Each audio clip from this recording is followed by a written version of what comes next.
zoning.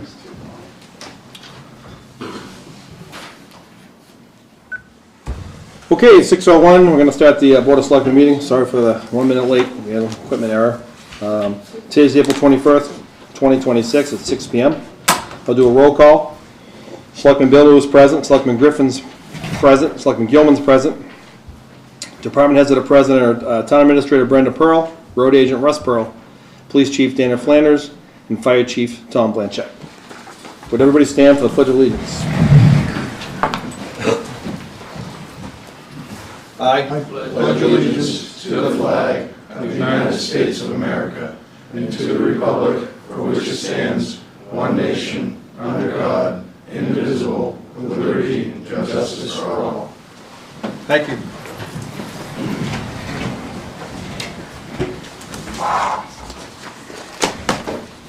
I will entertain a motion to accept the consent agenda. I will make a motion that we accept the consent agenda as listed. I second. Motion made by Selectman Griffin, seconded by Selectman Bilodeau. All in favor? Aye. Aye. Aye. All have it.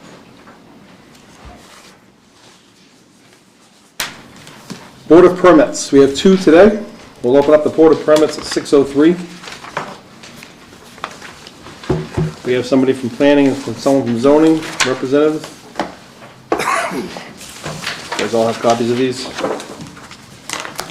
Danielle, you have a copy? Yep. Sir, do you have a copy? Do you have a copy? Alvin, do you have a copy? So it's for New England Racing Museum. Date of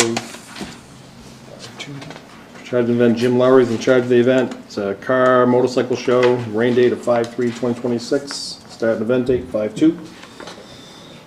Any issues from planning or zoning?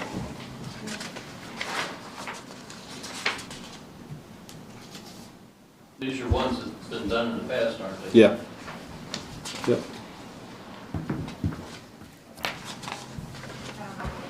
Thank you.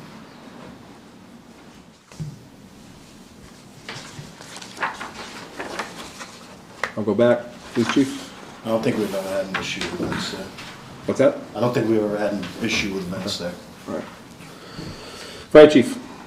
No issues. No. Road Agent. No issue. Board. I haven't heard any. Alvin, any issues? I don't see any. Okay. We will go forward and move forward on it. Just need signatures. You guys want to come up? Signatures? Or we can do the other one at the same time if you want to do it that way. Second one, New England Racing Museum. Same person in charge. Looks like the event date is August 8th, 2026. Looks like there's less than 1,000, between 1,000 and 1,500, less than 1,000 people. Rain date of August 9th. Same situation, different date. Any issues, planning, zoning? None. None. Police Chief? None. Fire Chief? None. Road Agent? None. Board? None. Good? None. Great.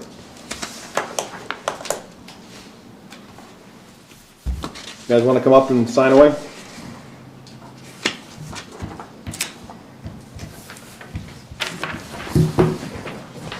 We care which copy they sign. Your pen. Probably the next page there.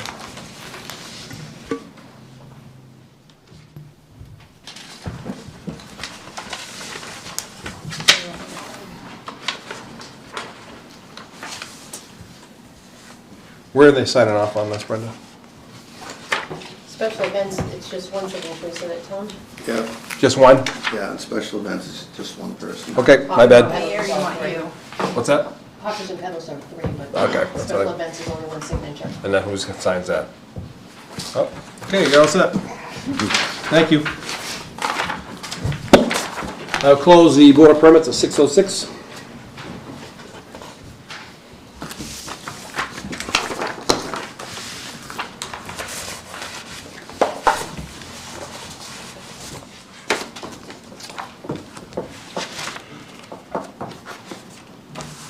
So we need a signature from Jim Lowry.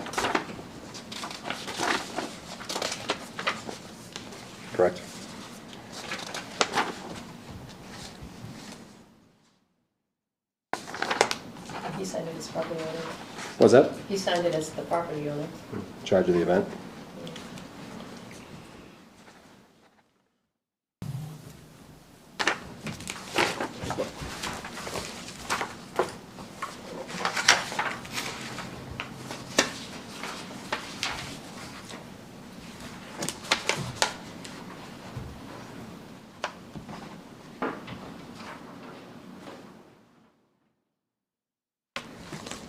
That's all we have for minutes, right?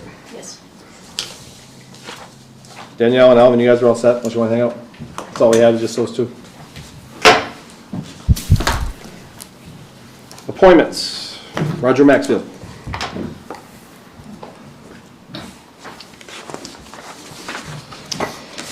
So for the record, Roger Maxfield, 7319 Courier Road, and I'm representing the Historical Society tonight. So thanks for allowing the Historical Society to discuss the town's history book. The Select Board mentioned the subject briefly at a recent board meeting, so this could be a good time to provide an update review. First, we want to review the background information on the process it took to have the book written and published. Next, review what the Historical Society has done and continues to do to help sell the town's book, history book. And finally, solicit some ideas from the board on how the town can assist in selling the books and working together. So first, the background, brief background information. At the March 2018 town meeting, the Town History Capital Reserve Fund was established for the purpose of having the town history book written and published in time for the 2023 250th anniversary of Loudon. The Loudon Historical Society volunteered to complete this project for the town. It was a lot of work over the last, took 4 or 5 year period. Next, the town contracted with Melissa Moore, a Loudon resident, to research and author the book. She did an outstanding job. Further, contracted with Randall Publishers from Portsmouth, New Hampshire, to edit and publish 2,000 books. The total for both contracts was $59,657.16. So as mentioned above, the Capital Reserve Fund that was established was closed in 2023, and after expenses, approximately $10,357.16 was returned to the town. Correction, I'm sorry. After expenses, approximately $10,342.16 was returned to the town, and I suspect you put it in the unreserved fund balance. So at this date, the town and the Historical Society has sold approximately 500 books at a net profit of $6,800. And now, next, a review of what the Historical Society, again, in the town has done to, and continues to do to sell the books. First, the author, Melissa Moore, has conducted 7 book hearings, book signings, I should say, and also provided book reviews at the same time. So of those 7, one was at the Gibson's Bookstore in Concord, which is a popular bookstore, and she did a reading and a book review there. That went over real well, and 6 additional book signings. So some of the books that have been available were at Gibson, still at Gibson's Bookstore, Gilmington's Own Farmer Market, The Local in Pittsfield, Meadow Ledge Orchards, the New England Raceway Museum, and so those are a few places, plus the Loudon Historical Society has them available. They were open twice a month, In addition to that, the Historical Society has sold the books at every Old Home Day, every Christmas fair at the school, the fire station, the Historical Society. We continue to do that. So we're doing a real effort to sell them. We got more to go. And finally, we are going to solicit your ideas on how we can work together to get some more books sold. One thing the author asked me to mention is that when she went out to various places for the book distribution, sometimes she had to negotiate a percentage that they would get, and then the selectmen wanted to know what the deal was, how that worked, what were they going to get. That was really cumbersome, and I'm just hoping that now you'll say, let her do that, let us get those books out there and not have to come to the board each time they want to locate them somewhere. So if you can help us with that. I know tonight we're not going to be able to solve some of these issues, but when the book first came out, the first summer, we had a display downstairs in the hallway with publicity and some books. I think that would be a good idea if we could reestablish something like that to help sell books. And as I mentioned, the one thing we've got to get done is be able to take credit cards.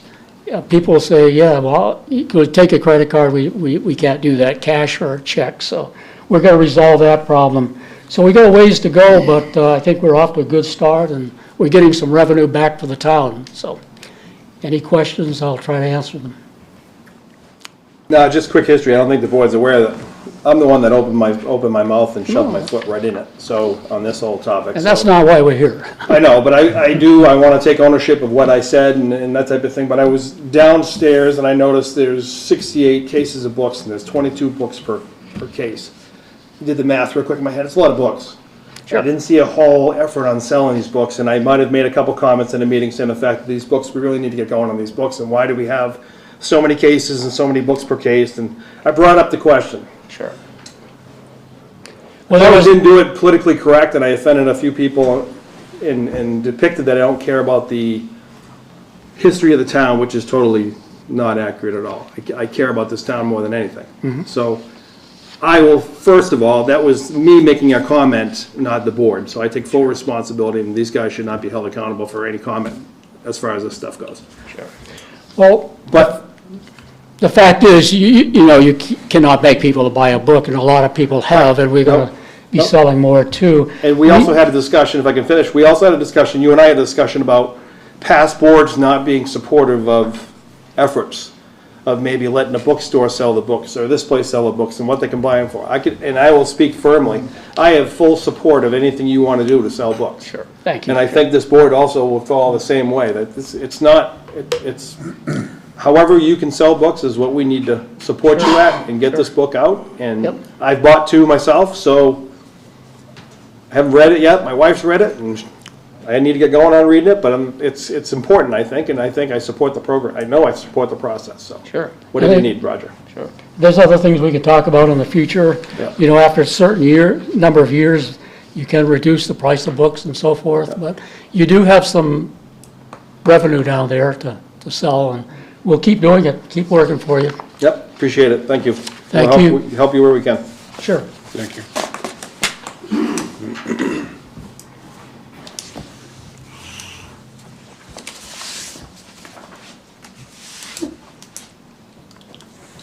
Mr. Moore, Snow Shakers.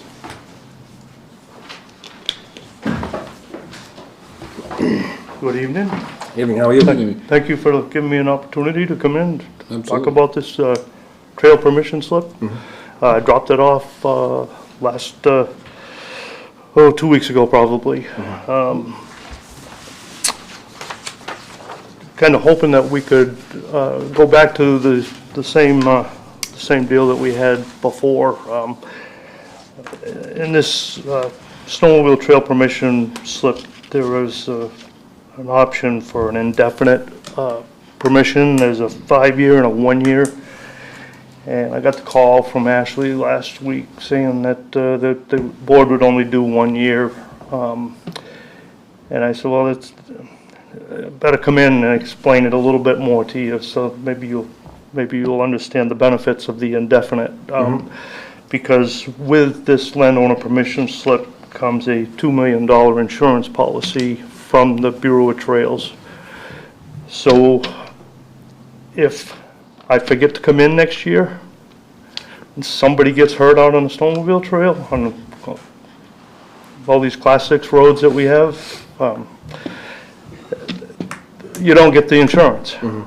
So, yeah, I'm happy to lighten my load a little bit with the hours that we put into the snowmobile club to keep the community happy and the businesses happy. It's a lot of work, and I wouldn't mind not having to try to remember to come here every year. Right. But the benefit is, the greater part of it is for the town. So it's just, to me, it just makes sense to just do the indefinite, the termination of coverage. Let's see, no, it's to back out of the agreement. I forget exactly how it's worded here. But it's, okay, this agreement may be terminated for any cause by either party upon 30 days written notification. That's true whether it's a 1-year permission or a 5-year or an indefinite. The termination it's the same. So there's only one benefit in my eyes, is to get down to just sign off on it and then you're covered. Now, history on this is that we did, in the prior years, we've done a 5-year, correct? We had an indefinite back 15, 20 years ago, but we forgot one trail when we wrote out all that list. Gotcha. The Maxfield Monument. So with all of this work that goes on and the grant and aid funding that we get from the state, you have to list the landowner permission for that trail, and it wasn't on there, so we couldn't get the funding to replace the bridges that we needed to replace. And they were needed to be done, so there's a whole lot more to this, keeping this snowmobile trail system intact than what most people understand. There's thousands of hours that go into keeping this whole corridor trail system going throughout the state.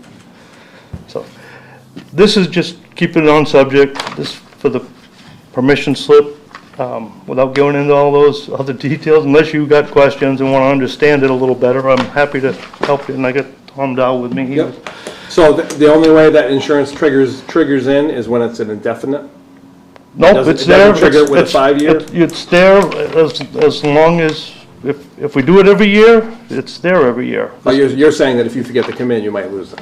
But if I forget to come in, or somebody, now you're not covered, you opened yourself up. Right. I get you. So, I just don't think you understood what I was asking for, or what the state is requiring. So, I said I better come in, instead of just trying to do this every year. Right. Why leave the town open? I'll just Okay. come in and talk to you.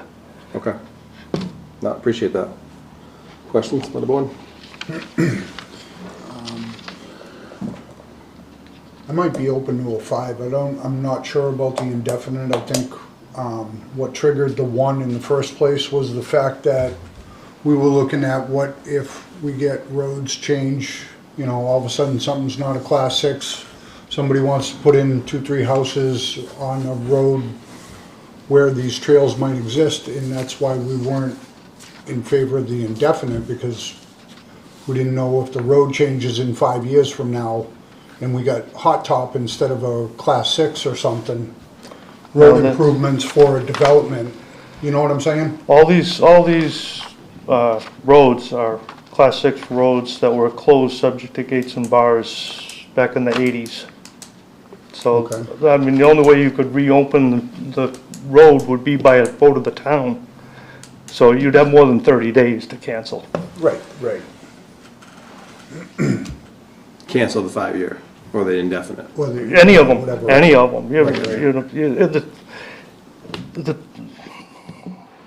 termination process is the same, 30 days. Yep, gotcha. It's just, to me, you should do it, and then we don't, it's one less thing to have to try to remember to do in 5 years. It- Just, if it's signed, it's just a done deal. Right, To me, it just makes sense once you understand it, put your arms around it. right. Anything else? No, I was the same with Mark about buildings and when they upgrade roads and stuff, it comes off of a class 6 to a regular standard road when they widen it. So that was my only concern, was exactly what Mark just said, so. You wanna sit on it until next meeting, or you want to think about it? Yeah, Yeah, maybe. definitely think about it. I don't think we should put it off. I mean, think about it for another meeting or something, but I don't think it's a no. At least for me, I'd be willing to vary to a 5. I don't think we could do an indefinite, but that's just me. Yeah. But, Can I have something? Just as a side note, we've been going on these trails for like 55 years. It's not something we just came up with No, yeah, I in a get long that. time. Yeah, And we haven't really had any issues in those 55 years. gotcha. yeah, I personally have ridden a couple locally and last year, not this year, I wish I did, but I enjoy them myself, so I definitely enjoy them, so. It just kind of leaves the town open.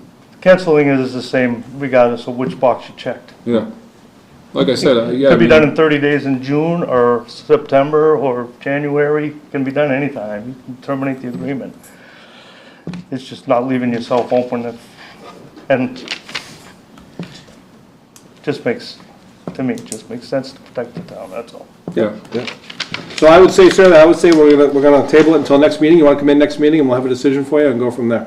Does that work for you? Okay, Great. all right, Thank you, sir. thank you. thank Thank you. you.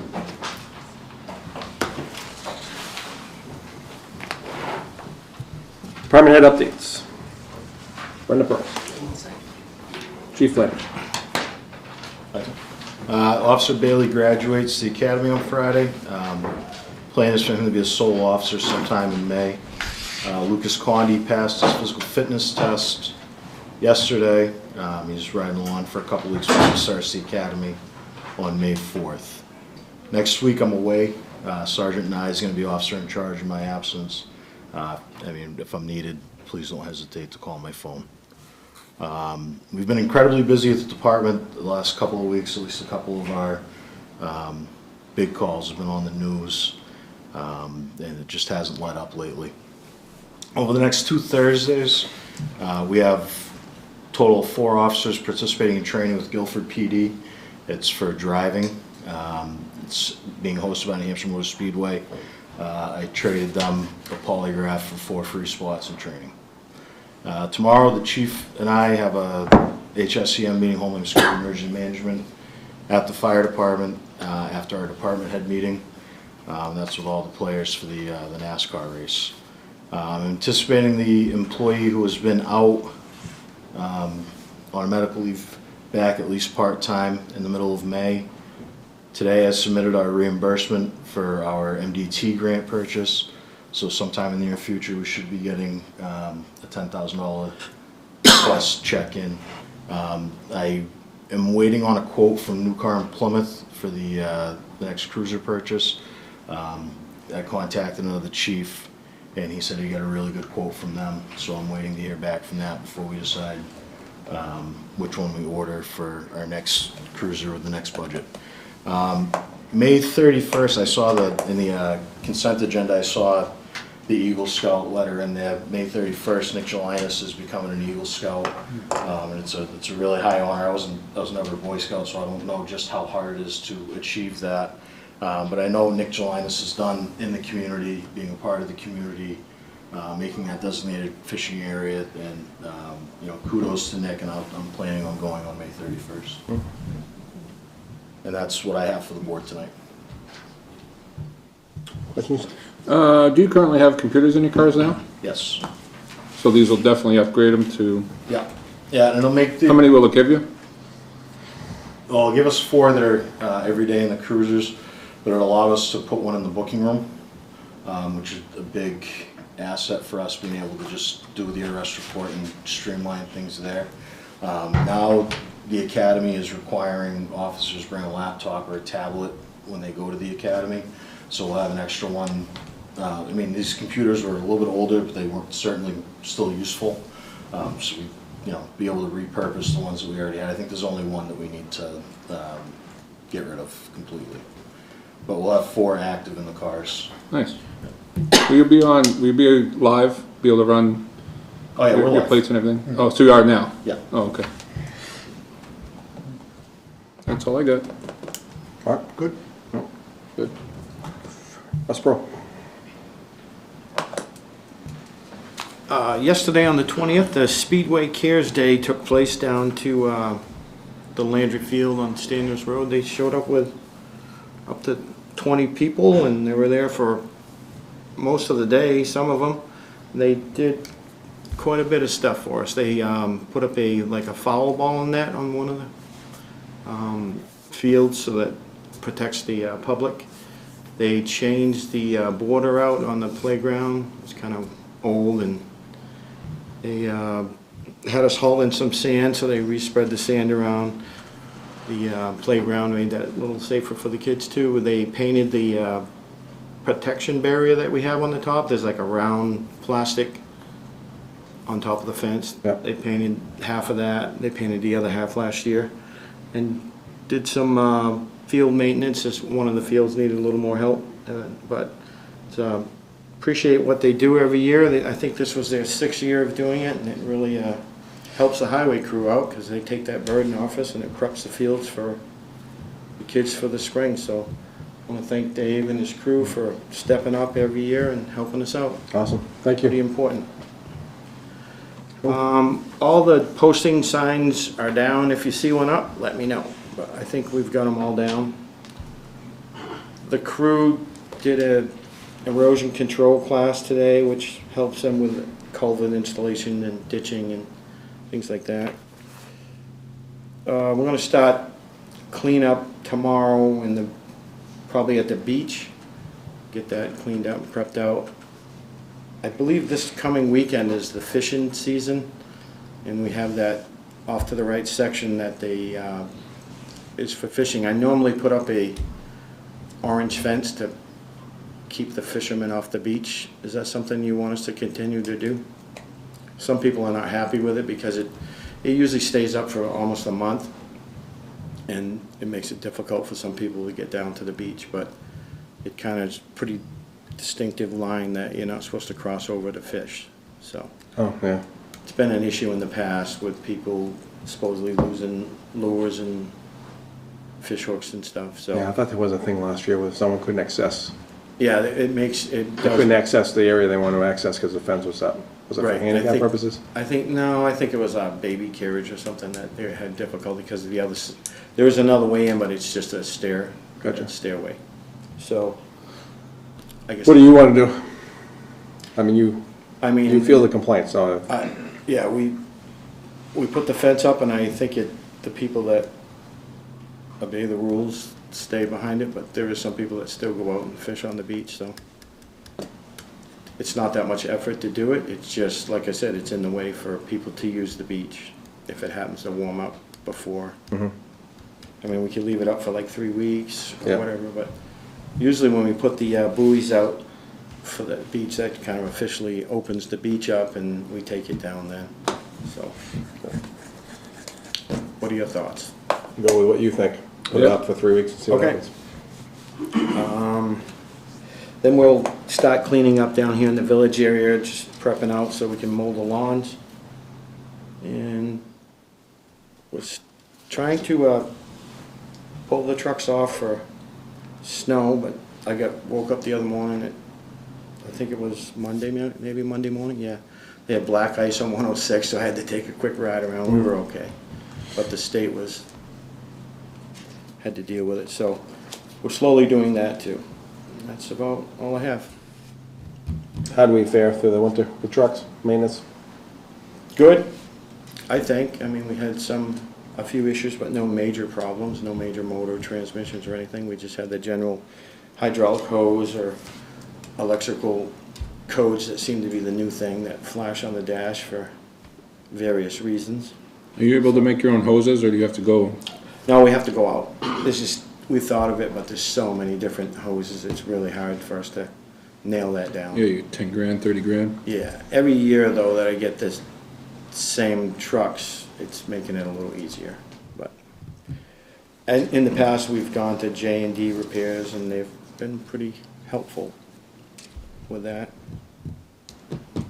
But, no, we did okay. I burned up the budget on salt and things like that, but we're really lean. I'm down to like a load of salt and maybe 1 round, so 10 loads of sand salt, so. We kept it as lean as we could. Well, I didn't hear any complaints, so. Good, thank you. I think the sweeping's done, but if somebody sees some section that needs to be done, I'll run out and take care of it for sure. Kenny Road, you pick up that? Kenny Road, yeah, that would be a while sweeping that one. But, yeah, they're on, right now they're doing some ditching on Barrett Hill, and we're just gonna start moving around, getting that program going. Just cleaning up the ditches, are you? Yeah, because between the leaves, the sand, and what the plows knock in there, it's kind of an annual event on some of these roads. But I think we're good. That's good. Yeah. So, All right, thank you. chief, Good evening. evening. With the conclusion of plowing season, we're going to install 2 new tires on the front of Forestry 2. And we've ordered the tires for the back of the tower. Car 1 had preventive maintenance last week. That went well, no issues. This week, the backup generators at both Station 1 and Station 2 have been PM'd. We did have a problem with the electronic gas valve at Station 1 that had to be replaced. That was a pretty pricey repair, but gotta have it so it works. We did, in the course of doing forestry training, we came across a problem with our 250 gallon per minute hail pump. So we ended up doing a rebuild on that this week in-house and got that rebuilt for a little over $100 to replace that pump. It's about 8 grand. So got some talented small engines people in-house to help get on that. And we were able to get it rebuilt and back in service. We've begun the process of topping off some of the cisterns in town as time allows. It's been pretty busy, so having people around enough to go out and get those topped off and start back flushing dry hydrants has been challenging. We do have 1 dry hydrant that we're going to have to pump down to repair that was damaged because of the environmental conditions over the winter at Pine Ridge. If you remember, because of the drought there, that was one of the several that was empty. Unfortunately, when it filled up and then froze, and then it rained again in January, that ice came up and broke that pipe off, so it's not serviceable. So we'll have to pump that one down below the level of the pipe and repair the pipe. So that's on our list. We did hear back from ISO this week on all the paperwork that was submitted over the winter. I'm trying to get that fire department classification rating lowered. They're now requesting more engineering design paperwork on the cisterns that we have in town. So we submitted a bunch of stuff. They want some additional stuff, so we're trying to pull that all together to get that back to them. We concluded interviews for 11 applicants for the student living program. It's highly contested this year, it seems, in the Lakes region. We've offered ride-alongs to 4 candidates. Those will conclude on Friday, and we're in hopes of notifying one of the candidates early next week that they will be our live-in student if they choose for next year for Lakes Region Community College. I just wanted to remind everybody, Deputy Lake's retirement party Friday afternoon, 3 to 5 at Charlie's Barn. He's trying to clean up loose ends and get things tidied up before he heads out the gate. So other than that, things are going well, and I'll entertain any questions that the board has. I know there was issues with cisterns in the past, wasn't there? we fixed those issues? Wasn't there one over there on Memory Lane? The memory lane one was fixed Yeah. prior to the town taking that road and stuff over. We do have a leak Right. on creek water. That one is leaking slowly, so we have to watch that one until we can get a repair into that one. The others seem to be fine. It's just, you know, the water does evaporate over the course of time. So over the course of the winter, we try not to haul water on Russ's roads. Now the spring's here, we go around, top them off. And then the dry hydrant maintenance, we typically try to back flush them in the spring.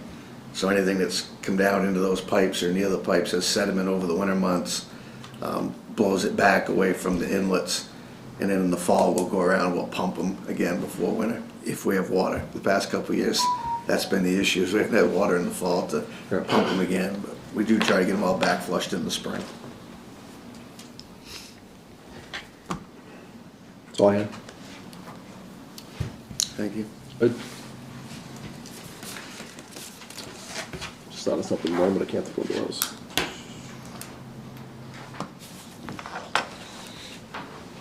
Yeah, have to skip it. New business, 2 cemetery deeds, which we've taken care of already. Those are all set to go. 2 appointment papers. So I just sat here and reviewed them quickly, and Ashley is redoing one of these, so I don't know if you want to wait a few minutes. Go Yeah. to the next one and come back to these. Sure. She neglected to go to the one. You want to go to the next item while she reprints? Community power? Yeah.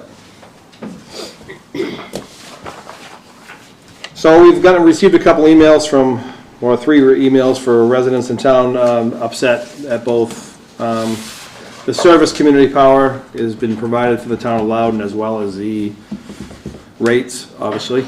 And this program is an opt-out program, and when trying to opt out, these people have been opted back in again, and then they've had to call up again to get opted out.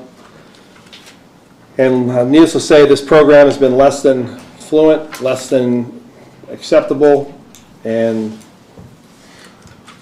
currently the board is dealing with some issues as far as this goes, as far as how to handle it next. I mean, the way the procedure is right now is that if you have a problem if you don't want community power, you can call them and opt out, but obviously we're getting information that's not working very well at all. So we have reached out to community power themselves, and we've forwarded emails and concerns and to them to handle and take care of the problem.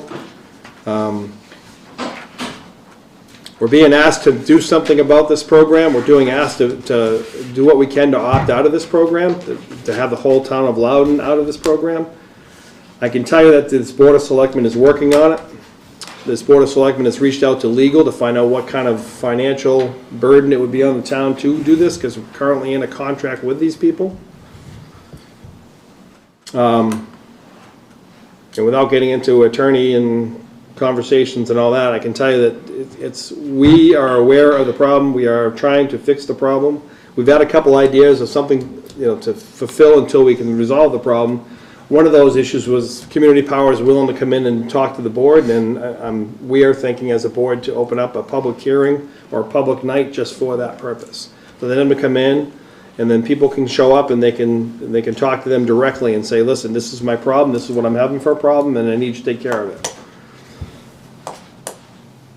I want to say, we tried to avoid a whole bunch of money in trying to back out of this program, and I actually thought there was an expiration date on this program, and there's not. So we are taking steps now to figure out what our next course of action is and what our next step is.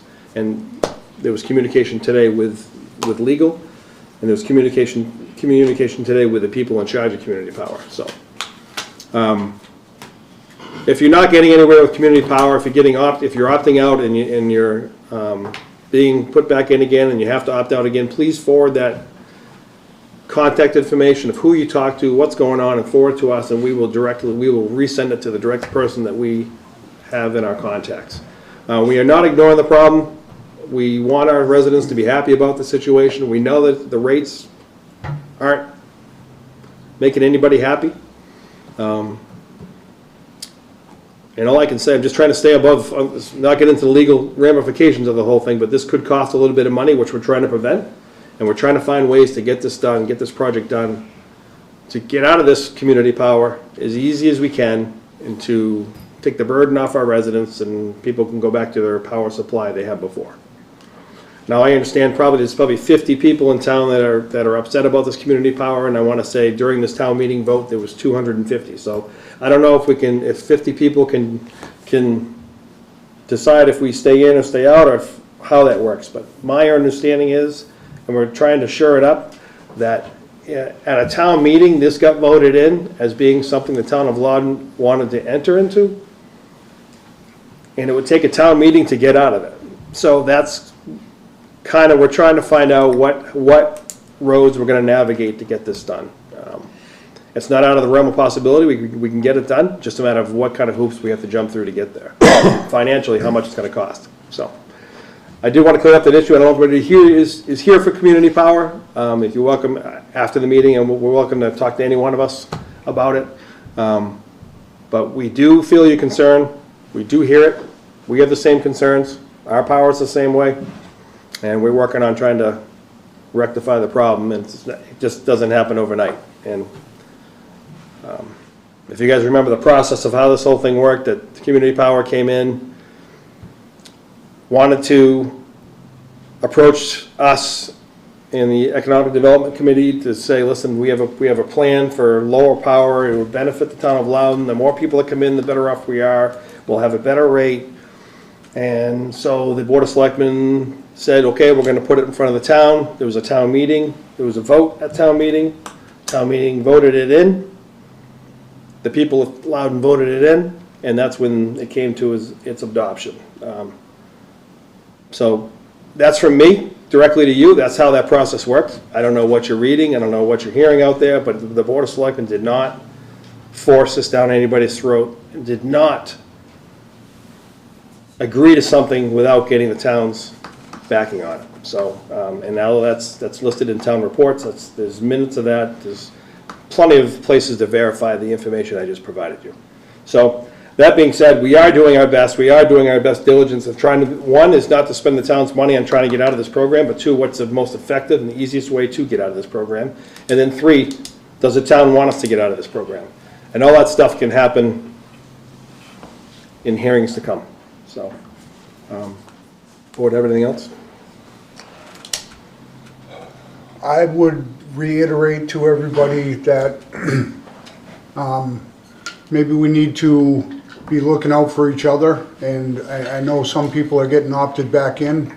Might be a good time to reach out to your contacts and ensure that they're not getting opted back into. And if they need to opt out, and once again, if there's any way that you guys can report this, emails, anything, you opted out last year, now you're opted back in.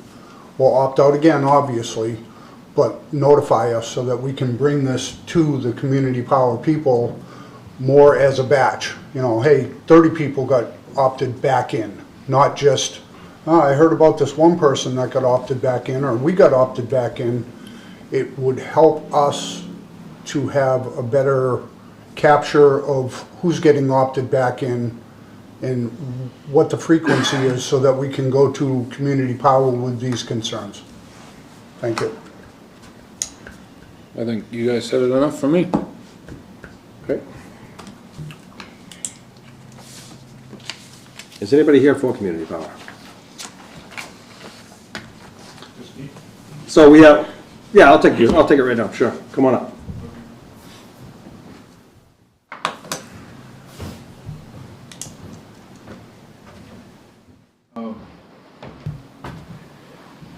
Thank you. Larry Caruso, 94 Chichester Road.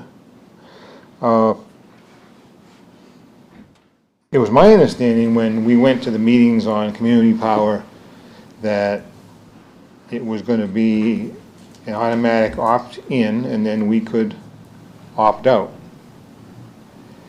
By everything I heard, including when I was talking to the gentleman that was doing the presentation, it was a one-time opt-out. Mm-hmm.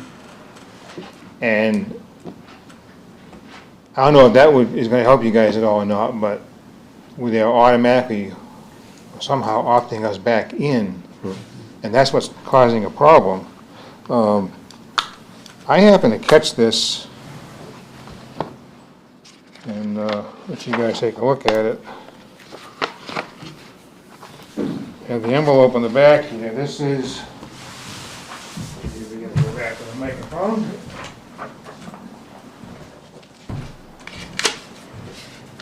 So that's a letter that I received. If you look at the envelope, it looks like junk mail for somebody who has already opted out or is otherwise not interested in community power. And I've shown that to neighbors and other folks, and they say, oh, I never saw it. And the problem, we tossed it. But if you read what I highlighted on there, it's giving me a warning that I have to call within 30 days and opt out, which I did. But that was opt-out number 2.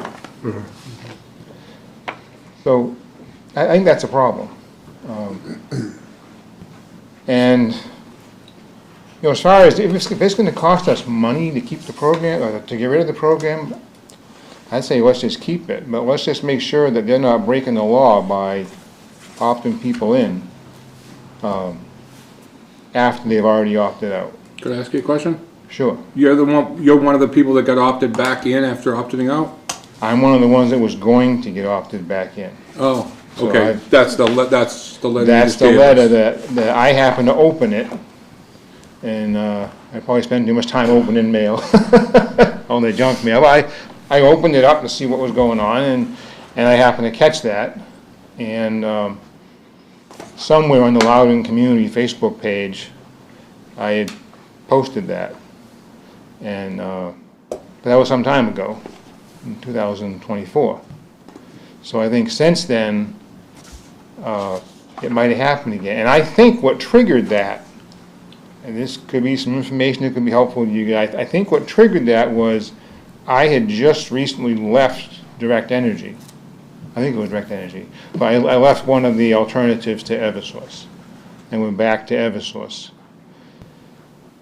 That shouldn't trigger an automatic back to community power. Community power, as far as I'm concerned, based on going to the meetings and listening and asking questions, it should be that once you've opted out, community power should become just like every other power supplier option that we have available to us.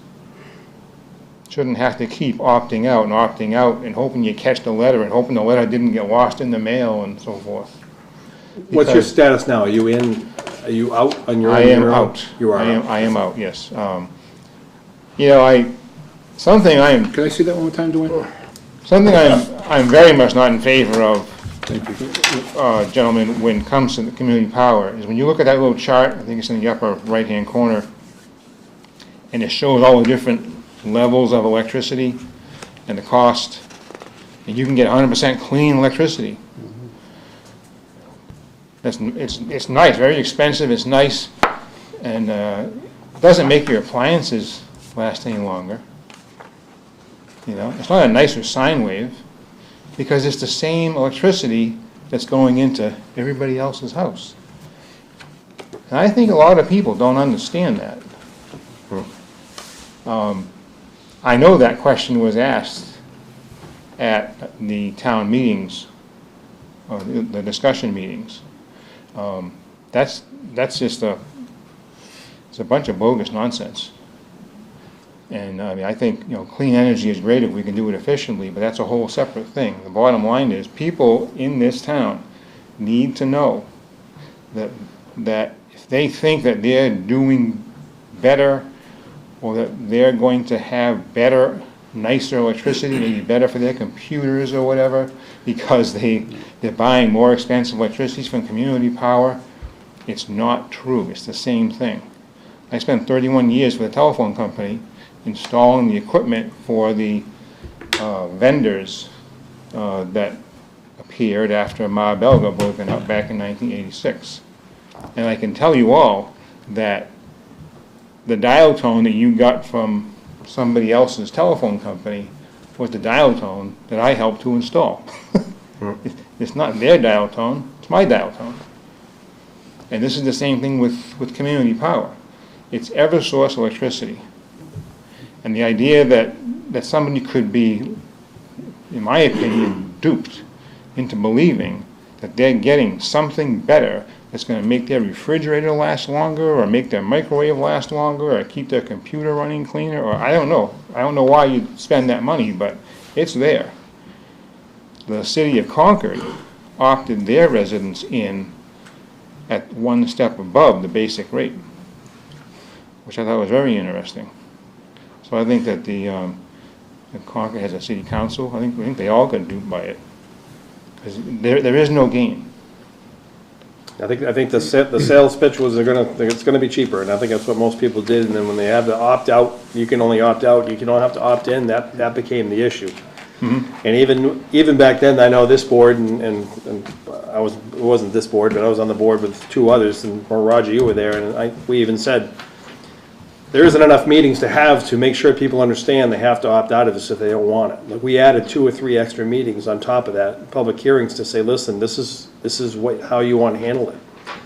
And you could still see it was very confusing for a lot of population in town of how to take care of this and what to do next, because they just weren't up to speed on how to take care of it. And I'm pretty sure I was pretty vocal, like, I don't think there's enough meetings we could have to make this thing work. And here we are. Yep. We got an opt-out problem, so. Sir, would you be okay with me getting a copy of everything here with the copy of the envelope from my Sure. stuff? Thank you. Sure. Would you be able to do that at some point, or is it okay for me to? Whenever. Copy of them. I can do that. Perfect. Thank you, sir. You're very welcome.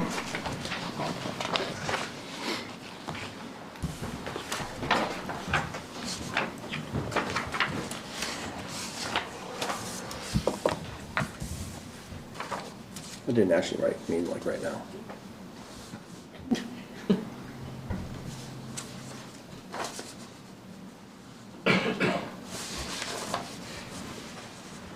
Want me to do it?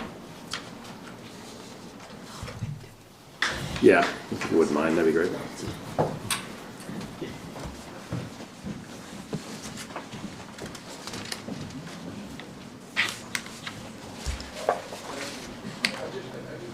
All right, next we're going to go to 2 appointments for Conservation Commission.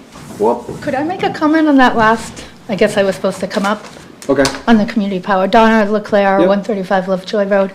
I just wanted to mention the rates. If I believe those rates were up to you guys after we were opted in, for you guys could change at any time.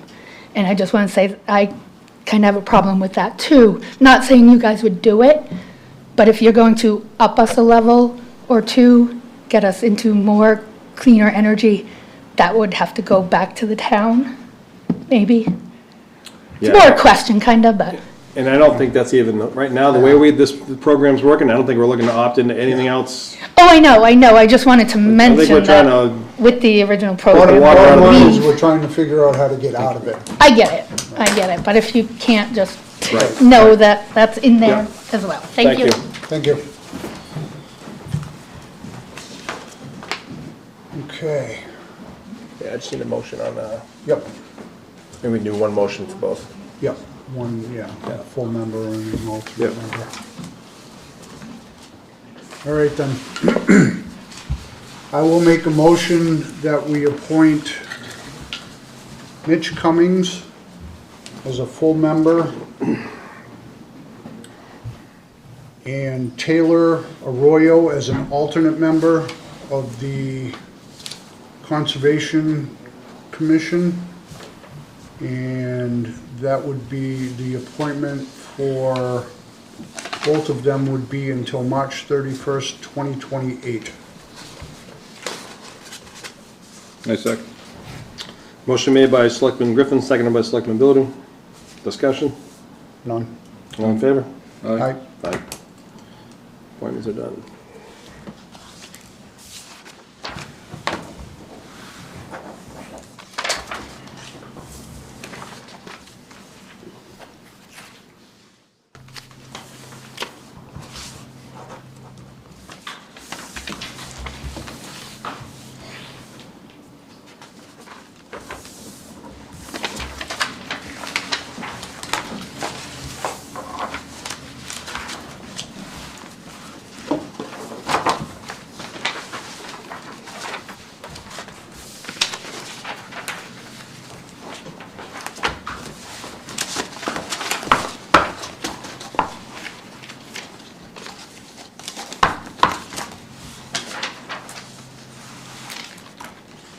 Any more new business? Any more new business? Good. Old business. Road name, Solar Farm. I get a 0 thought, so I don't care. Solar farm, there you go. Solar Farm Way?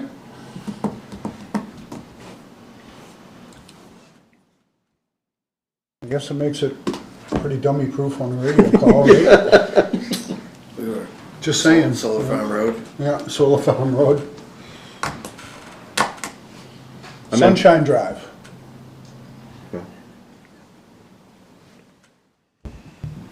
Solar Farm Road, okay. Do we need to vote on that? Just need something from us? Mm-hmm. Need a motion? Yes, please. But it's not even our road, is it? It's in Loudon. Is it? It's in Loudon, and you have the statutory authority to name it, nobody else does. Even if it was a private way, they have to present options and you have to pick it. It's our road, but you have to go into Pembroke to get to our road. Ricker? Right? It's Ricker Road. It's gonna end up being Continental paving to the dead end Gotcha. Okay. at this point. Pembroke's gonna have to take some action on their end also, but Yeah. we can't affect their action, we can only take our action. Right. Okay. Entertain a motion. All right, well, I will make a motion then to name the road Solar Farm Road. The part that is on the Continental property paving, or Continental paving property in Loudon, Just go from the Loudon town line from the Loudon town line into the entrance. into the entrance for the solar farm.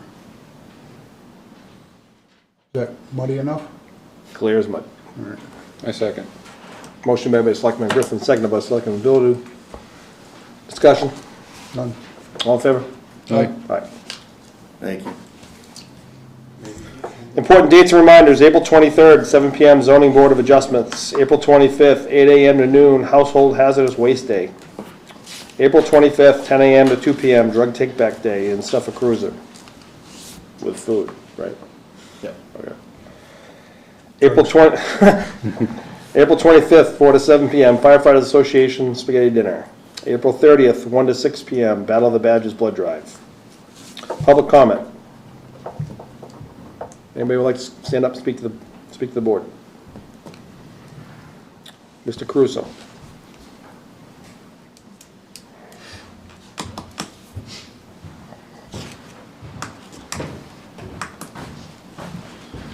Just a quick one. This is a copy of the advertisement that ran for Community Power in the Loudon Ledger, October 2023. Would you like a copy of this? Could I get a copy of that? Yes. Thank you. You guys want one? Or you guys already see it? I'm sure we have it. I'll take one of that, I don't recall that. The language is pretty interesting, along with the promises, one of which is that it would, something to the effect that it would only be implemented if it would offer lower rates for the community or something like that.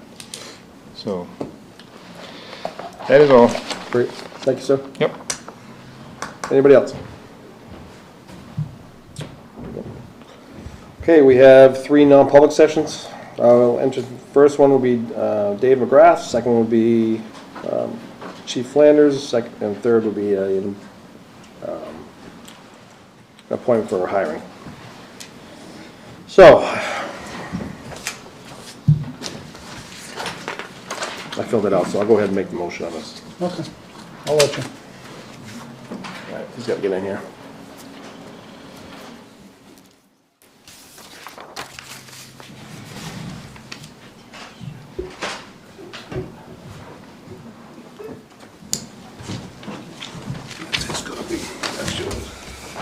Okay, I'll make a motion to enter non-public session under RSA, two different RSAs, but RSA 91A32A, dismissal, promotion, or compensation of any public employee or the disciplining of such employee, investigation of any charges against them unless the employee affected has a right to public meeting, and two, request that the meeting be open in case request should be granted. Second one would be 91A3, matters which if discussed in public would likely affect the adversity reputation of any person other than a member of this board unless such person requests a meeting. The exemption shall extend to include application for assistance, a tax abatement, a waiver of fee, and fine levy if based on inability to pay a poverty applicant. I will second that. What time? 7:02. Thank you.